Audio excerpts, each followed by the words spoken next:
तो दोस्तों आज की इस वीडियो में मैं बात करने वाला हूं बेस्ट म्यूचुअल फंड्स अगर आप एक मॉडरेट रिस्क लेने वाले इन्वेस्टर हैं। तो देखिए, अगर आपकी उम्र 50 से ज़्यादा सालों की है तो ये वीडियो शायद आपके लिए नहीं है, क्योंकि यहाँ पर जो आपके रिस्क लेने की कैपेसिटी है वो धीरे धीरे कम होती चली जाती है। अगर आपकी उम्र 20 से लेके 40-45 साल के बीच में है तो ये वीडियो आपके लिए एक यूजफुल वीडियो रह सकती है।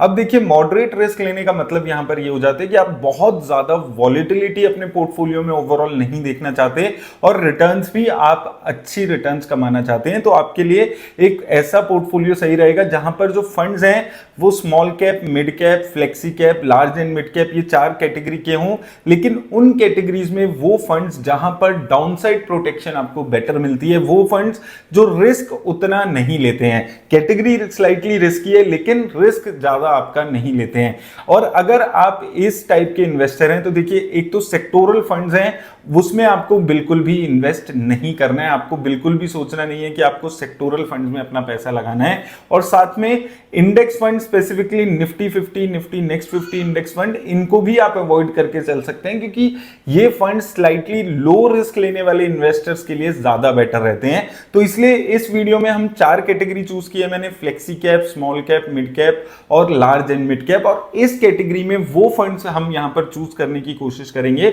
जो स्लाइटली कम रिस्क लेता है और साथ में उसके साथ साथ डाउनसाइड प्रोटेक्शन भी बेटर देता है, वैल्यू इन्वेस्टिंग कर रहा है और कंसिस्टेंसी से रिटर्न्स यहां पर दे रहा है। तो चलते हैं एक बारी सारे कैटेगरी के फंड्स यहां पर देख लेते हैं। सबसे पहले फ्लेक्सी कैप कैटेगरी को यहां पर हम डिस्कस कर रहे हैं। फ्लेक्सी कैप कैटेगरी में अच्छी रिटर्न्स देने वाले 2 मेजर फंड्स यहां पर आपको नजर आएंगे। पहला है Parag Parikh flexi cap fund और दूसरा है quant flexi cap fund. Parag Parikh flexi cap fund 63,000 crore की मार्केट कैप है। रिटर्न्स अगर हम बात करें 5 साल में 25%, 3 साल में 22% और 1 साल में लगभग 38% के आसपास की रिटर्न है। मार्केट कैप एलोकेशन देखते हैं, लार्ज कैप कैटेगरी में 69% पैसा ये फंड इन्वेस्ट कर रहा है। मिड कैप और स्मॉल कैप में अगर आप देखेंगे तो 7 और 8% पैसा ये फंड इन्वेस्ट करके चल रहा है। अगर हम बात करें इसकी रिस्क रेशियोज पे तो स्टैंडर्ड डेविएशन 11 के आसपास है, यानी कि बहुत ज्यादा स्टेबल फंड है, बहुत ज्यादा वॉलिटिलिटी नहीं है इस फंड में। शार्प रेशियो 1.19 के आसपास, यानी कि रिस्क एडजस्टेड रिटर्न्स भी 1 से ऊपर यहां पर नजर आती है। टर्नओवर रेशियो सिर्फ 20% के आसपास की है, बहुत ज्यादा रिस्क यहां पर पोर्टफोलियो में चेंजेस ये फंड नहीं कर रहे हैं अपने। और टोटल कंपनीज 34 के आसपास है, यानी कि कंसंट्रेटेड पोर्टफोलियो बनाकर चल रहा है। दूसरी तरफ क्वांट फ्लेक्सी कैप अगर आप देखेंगे 5500 करोड़ के आसपास की एसेट अंडर मैनेजमेंट है। एक्सपेंस रेशियो 0.59% के आसपास है। रिटर्न्स काफी अच्छी नजर आएगी आपको, 65% की 1 साल में, 3 साल में 30% और 5 साल में 33% के आसपास के रिटर्न्स है। लगभग आप देखेंगे 53% पैसा लार्ज कैप में, मिड कैप और स्मॉल कैप में लगभग 36% पैसा है। थोड़ा सा वॉलेटाइल ज्यादा रहता है, 17% के आसपास की इसकी स्टैंडर्ड डेविएशन है। टर्नओवर रेशियो बहुत ज्यादा है, यानी कि बहुत फ्रीक्वेंटली पोर्टफोलियो में चेंजेस ये फंड कर रहा है। और स्टॉक्स में 40 स्टॉक्स टोटल इसके पोर्टफोलियो में नजर आते हैं। तो ओवरऑल अगर आप देखेंगे इस फंड को, अगर हम यहां पर चेक करेंगे तो मुझे यहां पर बेटर पराग पारिक फ्लेक्सी कैप फंड लग रहा है। अगर आप मॉडरेट रिस्क ले रहे हैं, स्टेबल फंड है, रिटर्न्स भी 25% के या 5 साल में, तो ये बेटर रिटर्न्स है। अगर आप हाई रिस्क लेना चाहते हैं तो क्वांट फ्लेक्सी कैप जैसा फंड आपके लिए पोर्टफोलियो में बेटर यहां पर रह सकता है। तो इस कैटेगरी में फ्लेक्सी कैप फंड मुझे बेटर यहां पर नजर आता है। सेकंड कैटेगरी चलते हैं मिड कैप फंड्स की कैटेगरी। तो यहां पर 4 फंड्स को हम यहां पर कंपेयर कर रहे हैं, Quant, Motilal Oswal, Mirae asset mid cap और कोटक इमर्जिंग इक्विटी फंड्स यहां पर हम कंपेयर कर रहे हैं। मार्केट कैप एलोकेशंस पहले देखेंगे, इससे पहले हम देख लेते हैं एक बारी फंड की रिटर्न्स कैसे दिए हैं। तो 5 सालों की रिटर्न्स अगर हम देखते हैं तो सबसे अच्छी रिटर्न क्वांट मिड कैप ने 37%, यहां पर then Mirae Motilal Oswal mid cap 30% के आसपास की। मिराई एसेट मिड कैप को 5 साल अभी नहीं हुए हैं और कोटक इमर्जिंग इक्विटी फंड ने लगभग 26% के आसपास की यहां पर रिटर्न्स जनरेट करके दी है।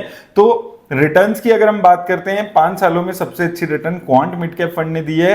अगर हम मार्केट कैप एलोकेशन में बात करें तो सबसे अगर हम कंसिस्टेंसी यहां पर देखते हैं तो यहां पर आपको देखने को मिलेगा कि कोटक इमर्जिंग फंड में आपको एक अच्छी स्टेबिलिटी नजर आएगी। 12% पैसा लार्ज कैप में, 15% स्मॉल कैप में और मिड कैप में 17% के आसपास यहां पर पैसा लगा रहे हैं। स्टैंडर्ड डेविएशन की बात करें जो वॉलेटिलिटी दिखाती है तो सबसे कम वॉलेटाइल कोटक इमर्जिंग फंड यहां पर नजर आता है और सबसे ज्यादा वॉलेटाइल स्टैंडर्ड डेविएशन के हिसाब से क्वांट मिड कैप आता है।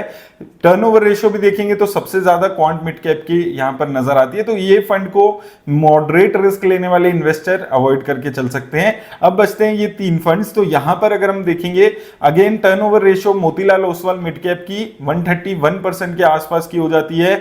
यहां पर स्टैंडर्ड डेविएशन 13 के आसपास है जो ठीक नजर आती है और कंपनी सिर्फ 22 इसके पोर्टफोलियो में, यानी कि कंसंट्रेटेड पोर्टफोलियो बनाकर चल रहा है। अब आपको याद रखना है कि कंसंट्रेटेड पोर्टफोलियो में रिस्क ज्यादा होता है, कम कंपनीज हैं, चलेंगी नहीं चलेंगी, तो आर पार की लड़ाई एक तरीके से हो जाती है।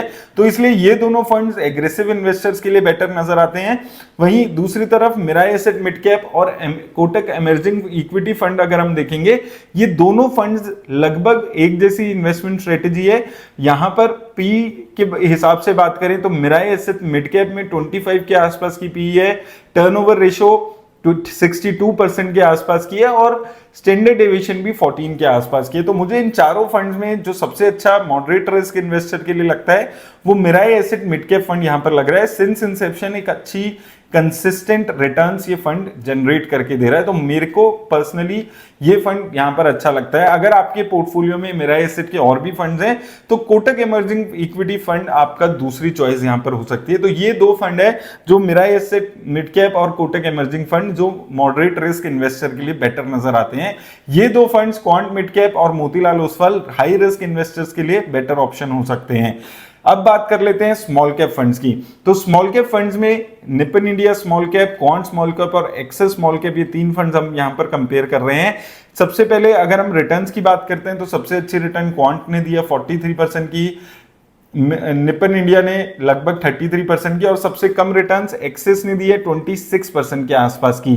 अगर इन्वेस्टमेंट की बात करें तो सबसे यहां पर कंसिस्टेंसी यहां पर आपको एक्सेस में दिखेगी, 4% पैसा लार्ज कैप में, 16% मिड कैप में और 70% पैसा स्मॉल कैप में लगाते हुए ये नजर आ रहा है। स्टैंडर्ड डेविएशन की बात करते हैं तो Axis small cap, Nippon India small cap और क्वांट स्मॉल कैप में यहां पर आप देखेंगे कि स्टैंडर्ड डेविएशन सबसे ज्यादा क्वांट स्मॉल कैप की 19 के आसपास की। इसके अलावा अगर हम देखेंगे टर्नओवर रेशियो 152% के आसपास की है और स्टॉक्स देखेंगे तो 91 के आसपास है।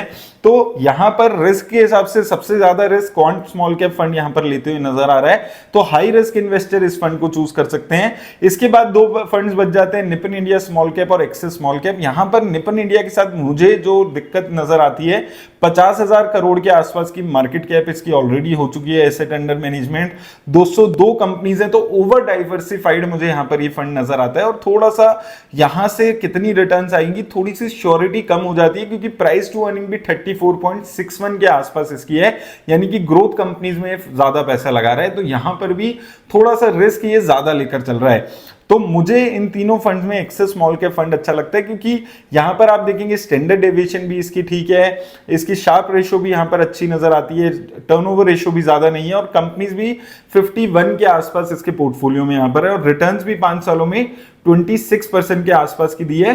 कंसिस्टेंसी यहां पर नजर आती है, लोअर साइड पे है हालांकि, लेकिन कंसिस्टेंसी नजर आती है। 5 साल में, 10 साल में कंसिस्टेंट रिटर्न्स देने वाला फंड रहा है। डाउनसाइड प्रोटेक्शन यहां पर अच्छी मिल जाती है।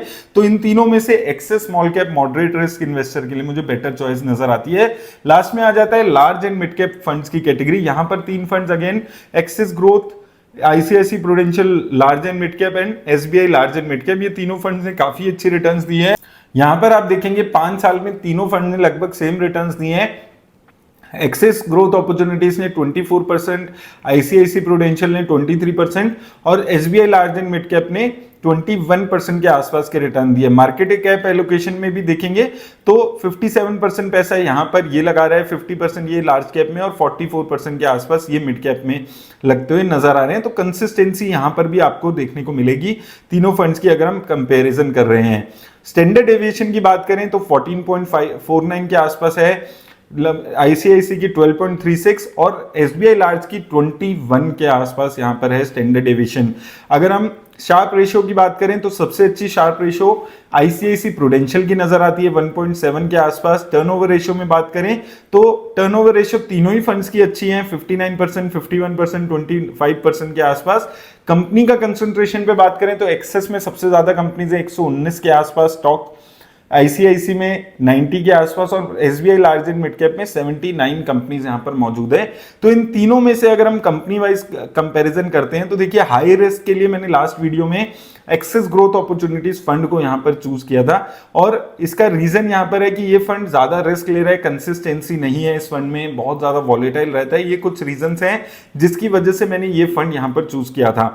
अगर हम बात करते हैं मॉडरेट रिस्क इन्वेस्टर के लिए तो एसबीआई का फंड मुझे यहां पर अच्छा लगता है। उसका रीजन है कि एक तो यहां पर इन्होंने डाइवर्सिफिकेशन अच्छी की हुई है, दूसरा इनके जो पोर्टफोलियो है उसमें काफी लिमिटेड कंपनीज हैं और साथ में टर्नओवर रेशियो भी इसकी यहां पर लिमिटेड नजर आती है और डाउनसाइड प्रोटेक्शन एसबीआई के जो म्यूचुअल फंड्स हैं उनकी बेटर है in comparison to other funds. तो यहां पर इसलिए मैंने SBI large and mid cap funds को चूज किया। अब दोस्तों देखिए यहां पर इन फंड्स में हमने जो चूज किए हैं इनमें किस रेशो में पैसा आप लगा रहे हैं वो आपकी ओवरऑल रिस्क पे डिपेंड करेगा कि आपको किस रेशो में पैसा लगाना है। अगर आप थोड़ा सा स्लाइटली ज्यादा रिस्क लेना चाहते हैं तो स्मॉल कैप कंपनीज फंड्स में अपना पैसा इंक्रीज कर सकते हैं। अगर आप कम रिस्क लेना चाहते हैं तो आप फ्लेक्सी कैप फंड में अपना पैसा बढ़ा सकते हैं। तो इस हिसाब से आपको अपने जो आप रिटर्न्स की एक्सपेक्टेशन रखते हैं, जो आप रिस्क की एक्सपेक्टेशन आप अपने मन में बनाकर चलते हैं, उसके हिसाब से आप अपना पोर्टफोलियो को डाइवर्सिफाई कर सकते हैं।